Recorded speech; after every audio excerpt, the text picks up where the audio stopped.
Yo, isang mapagpalang araw na naman to. For today's video, magme-makeover tayo ng tattoo. At ito yung gagawin natin.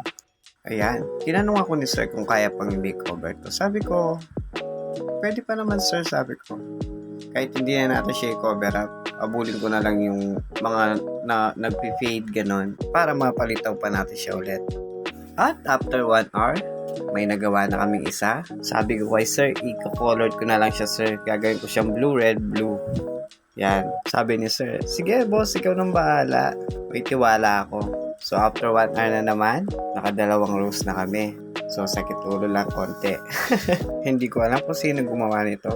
Kung sino man yung arts nito, respeto na lang po. At more power pa. Sinong baguhan din ako, ganyan din yung mga ginagawa ko eh. At sa mga baguhan o newbie na katulad ko, huwag kayong magsawa at tuloy-tuloy lang. Pew! At dito mag-highlights na ako.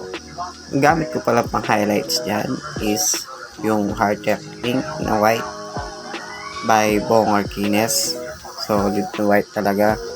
At ganun din sa mga color na nilagay ko dyan. Mga red at blue. Same product pa rin, Heartec ink lang. At yung gamit pala natin na needle dyan is Yellow Dragonfly cartridge. Yan.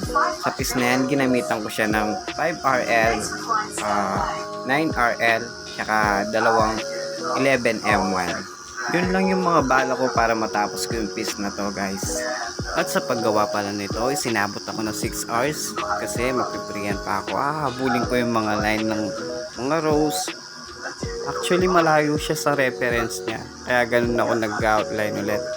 After 6 hours ng labanan, eto na yung natapos namin. At ganito siya nung hindi ko pa siya natato. At kung umabot ka sa part na to, pag-i-comment naman kung taga saan ka para malaman ko kung saan dumating yung aking video. Yun lang, maraming salamat. Pew!